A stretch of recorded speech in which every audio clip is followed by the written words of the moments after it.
단군 이래 가장 돈 벌기 힘들다는 시대와 단군 이래 가장 자산 격차가 큰 시대, 강남 아파트값 폭등은 약탈적 자본주의의 결정판.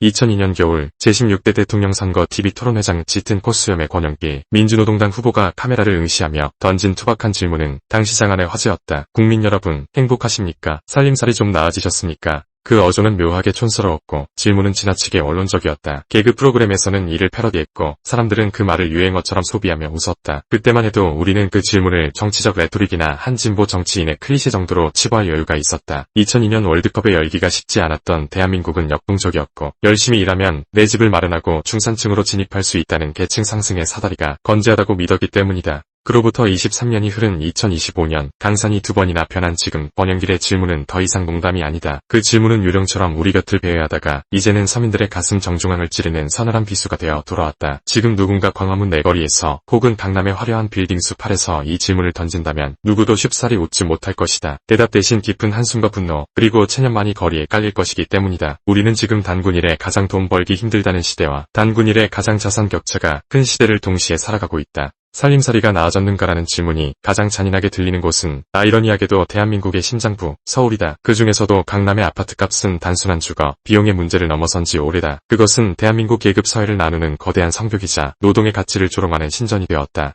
과거의 부동산 상승이 경제성장의 과실을 나누는 과정에서의 부작용이었다면 작금의 강남 아파트값 폭등은 약탈적 자본주의의 결정판이다. 평범한 직장인이 월급을 한 푼도 쓰지 않고 20년, 30년을 모아도 강남 아파트의 현관문 하나를 사기 힘든 현실은 노동을 형벌로 만든다. 땀 흘려 일하는 노동소득이 잠자고 나면 오르는 자산소득의 발끝조차 따라가지 못할 때 사회의 도덕적 기반은 붕괴한다. 영끌이라는 신조어가 한때 유행했던 것은 탐욕 때문이 아니었다. 지금 이 막차를 타지 않으면 영원히 벼락거지가 될 것이라는 공포, 즉 생존 본능의 발로였다. 하지만 그 공포에 떠밀려 빚더미에 앉은 이들은 이제 고금리의 파도 속에서 익사 직전이다. 반면 이미 성체 안에 진입한 기득권들에게 아파트값 폭등은 그들만의 리그를 공고히 하는 축복이다. 그들에게 집은 사는 곳이 아니라 계급을 세습하고 부를 증식하는 수단일 뿐이다. 강남의 스카이라인이 화려해질수록 그 그림자에 가려진 대다수 국민의 박탈감은 임계점을 향해 치닫고 있다. 자산시장이 그들만의 축제를 벌이는 동안 서민들이 발을 딛고 선심을 경제는 차라리 비명에 가깝다. 고물가, 고금리, 고환율에 삼고 현상은 서민들의 지갑을 강철 금고처럼 닫게 만들었다. 점심값 1만원 시대, 런치플레이션이라는 말은 직장인들의 점심시간 풍경을 바꿨다. 식당 대신 편의점 도시락으로 끼니를 때우고 저녁 회식은 사치가 되었다. 소비가 멈추니 자영업이 무너진다. 동네 상권 곳곳에 나부끼는 임대문의 전단지는 마치 전염병 경고장처럼 붙어있다. 자영업자의 몰락은 단순한 폐업이 아니다. 중산층의 붕괴이자 서민 경제를 지탱하던 실핏줄이 터져나가는 응급 상황이다.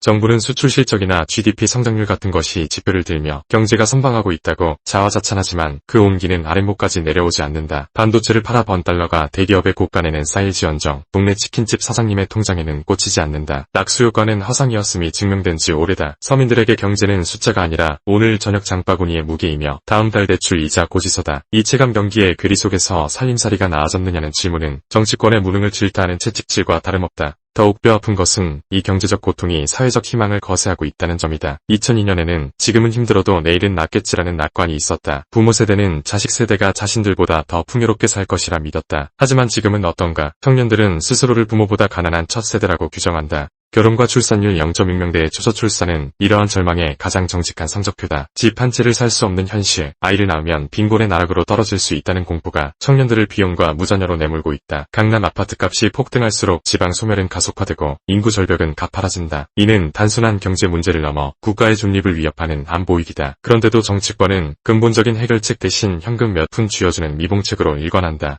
서민들은 이제 국가나 시스템에 기대를 걸지 않는다. 각자 도생 제각기 살아남을 방도를 꾀한다는 이 서글픈 사자성어가 2025년 대한민국의 시대정신이 되었다. 코인의 인생을 걸고 복권 판매점이 문전성시를 이루는 것은 그만큼 정직한 노동으로는 미래를 담보할 수 없다는 방증이다. 다시 2002년에 그 질문으로 돌아가보자. 행복하십니까? 살림살이 좀 나아지셨습니까? 권영길 후보는 당시 대통령이 되지 못했지만 그의 질문은 23년이 지나 놈을 승리한 예언처럼 우리를 심판하고 있다. 강남의 화려한 불빛 뒤에 가려진 쪽방촌의 어둠, 배달 앱을 켜는 대신 냉장고에 남은 반찬을 뒤적이는 가장의 한숨, 폐업 신고서를 들고 구청을 찾는 자영업자의 눈물. 이것이 2025년 대한민국의 민낯이다. 자산 가격의 폭등이 누군가의 실력이나 운으로 포장되고 가난이 오로지 개인의 무능으로 치부되는 사회에서는 공동체의 연대가 싹틀 수 없다. 부동산 공화국의 성벽을 허물고 땀 흘려 일하는 사람이 최소한의 존엄을 지킬 수 있는 구조를 만들지 않는다면 5년 뒤, 10년 뒤에도 우리는 똑같은 질문 앞에 고개를 숙여야 할 것이다. 살림살이 좀 나아지셨습니까? 이 질문에 그렇다라고 당당하게 답할 수 있는 사람은 과연 누구인가? 그리고 그들은 우리 사회의 몇 퍼센트인가? 소수만이 향유하는 번영은 번영이 아니라 착취의 다른 이름일 뿐이다. 이제 뼈를 때리는 이 질문 앞에 정치와 자본, 그리고 우리 사회 전체가 답을 내놓아야 할 차례다. 더 늦기 전에 말이다.